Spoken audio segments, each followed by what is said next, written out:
نے یہ موقف بھی اس طریقے سے نہیں لیا اور اس کیس کو پلیٹ کیا۔ آج عالمی عدالت انصاف نے اب فیصلہ سنایا ہے، اس میں یہ کہا ہے کہ حتمی فیصلے تک کلبھوشن یادیو کو سزائے موت نہیں دی جا سکتی، نہیں دی جا سکے گی، جو کہ ایک حکومت کی اور ایک ہماری مملکت کی ریاست کی ایک ناکامی ہے۔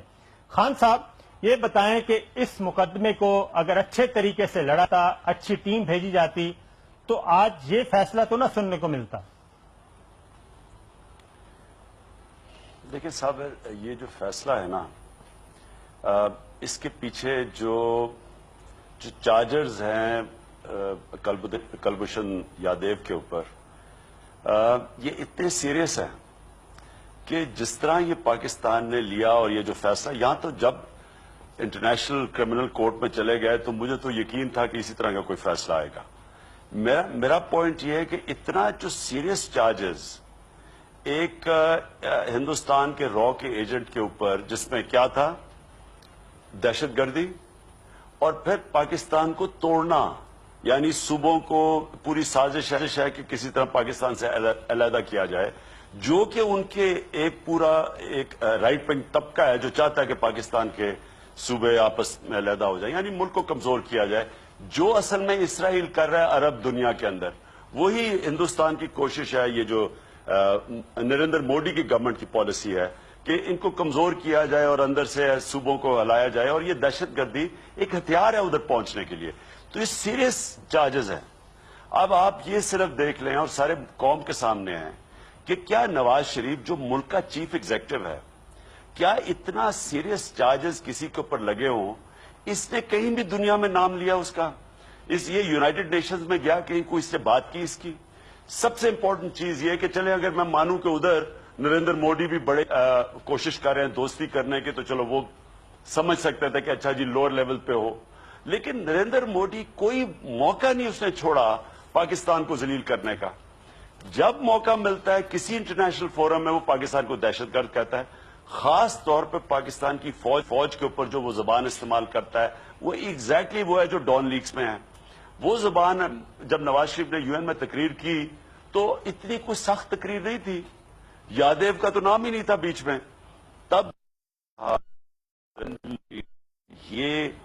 یہ بول رہا ہے رحیل شریف کی زبان،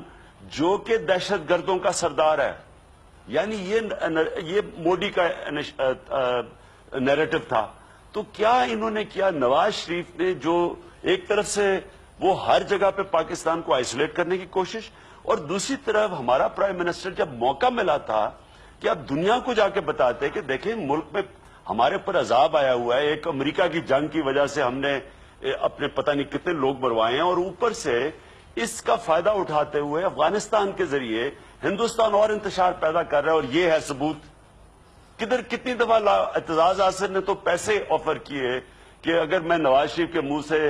کلبھوشن یادیو کا نام سن لوں تو میں اتنے پیسے دے دوں گا کسی چیریٹی کو۔ تو کیوں کیا؟ کیونکہ یہ چپ تھا، اور کیوں؟ اپنے بزنس انٹرسٹ ہیں۔ اور یہ مجھے کوئی اب یہ جو جس طرح آیا ہے وہ جندال یہاں، یعنی ایک طرف ملک کے اندر حالات آپ دیکھیں، ایک طرف دیکھیں کہ ایل او سی کے اوپر فائرنگ، ٹینشن، ہندوستان کی زبان، اور دوسری طرف یہ بتانے کے لیے کہ یہ بیک چینل کانٹیکٹس ہو رہے ہیں۔ اگر یہی بیک چینل کانٹیکٹس کی وجہ سے کچھ حالات اچھے ہوتے تو ہو جانا چاہیے تھے۔ یہ نواز شریف نے تو اس کو بلا لیا تھا نریندر مودی کو شادی میں، وہ خان صاحب ایک اور بات بھی کہ عالمی عدالت انصاف نے یہ بھی بھارت کا موقف تسلیم کر لیا ہے کہ اس کو کونسلر ایکسیس بھی دی جائے، تو یہ پاکستان کی کون سی ٹیم گئی تھی وکلا کی جو ایک نقطہ بھی عالمی عدالت انصاف میں نہیں منوا سکی؟ سینئر لائر والنٹریلی رضاکارانہ طور پہ انہوں نے آفر کی تھی کہ ہم جانے کے لیے تیار ہیں، لیکن ان کی پیشکش بھی حکومت نے نہیں قبول کی۔ نیت کیا تھی ان کی؟ دیکھیں میں کیا کہیں، اب جو ان کی تاریخ ہے اب تک، جو جس طرح نواز شریف کی ڈیلنگ رہی ہے ہندوستان سے نہیں، نریندر مودی سے، اور لگتا ہے جس طرح وہ بھاگا گیا تھا ادھر اس کی انوگریشن پہ جب مودی پرائم منسٹر بنا تھا، اور پھر کشمیر کے حریت ممبرز کو نہیں ملا کیونکہ ناراض نہ ہو جائے آقا. اس سے سب سے ایک پیٹرن آپ کو نظر آ رہا ہے, اور یہ پیٹرن میں بالکل یہ ہو سکتا ہے کہ انہوں نے یہ فکس میچ تھا, بات ان کی ہوئی ہو جب وہ جندال آیا ہو کہ اچھا ہم جائیں گے وہاں کورٹ میں, تو آپ وہی طریقہ نواز شریف نے کہا ہوگا. میں پھر یہ بہترین طریقہ ہے کہ میں کہوں گا جی میں کیا کروں, انٹرنیشنل کرمنل کورٹ نے کہہ دیا ہے تو میں اس طرح نکل جاؤں گا اس میں سے, کیونکہ ویسے تو نہیں چھوڑ سکتا تھا یادیو کو. اچھا خان صاحب, میں گزارش کروں گا کہ پہلے تو آپ نے بھی فرمایا یو این او میں میاں نواز شریف صاحب نے ایشو کو نہیں اٹھایا. کلبھوشن پاکستان نہ صرف اس نے راہ کے آفیسر ہونے کا اعتراف کیا بلکہ نیٹ ورک اس کی وجہ سے بریک ہوا دہشت گردی کا. دوسری طرف سے اس کیس کو بھی اس طرح نہیں لڑا گیا, دائرہ سماعت پر بھی انہوں نے انکار کیا, وکلا کو بھی نہیں بھیجا گیا. کیا آپ سمجھ رہے ہیں کہ موجودہ حکومت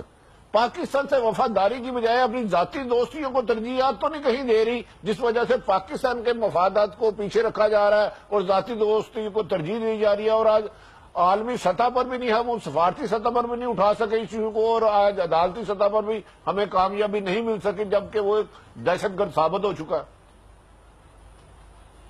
دیکھیں, ایک تو فورن ریلیشنز ہیں پاکستان کے, وہ تو ساری قوم کے سامنے ہے کہ کبھی بھی اتنے برے حالات نہیں تھے جو آج پاکستان کے ہیں. نہ افغانستان سے دیکھ لیں, ایران سے دیکھ لیں, ہندوستان سے تو ہیں ہی. تو ایک تو فورن ریلیشن دیکھ لیں. دوسری طرف یہ جو اندر سے کھوکھلا کیا جا رہا ہے ملک کو, یہاں سے پیسہ چوری کر کے باہر 10 ارب ڈالر کی منی لانڈرنگ, یعنی 1000 ارب روپیہ اس ملک سے پیسہ چوری کر کے باہر جاتا ہے. تو وہ یہ جو سارا پینما کیس ہے منی لانڈرنگ کا کیس ہے, جس کی وجہ سے ہمیں قرضے لینے پڑتے ہیں, IMF کی غلامی کرنی پڑتی ہے, وہ پھر ٹیکس لگاتے ہیں. یہ دونوں ایک تو اگر آپ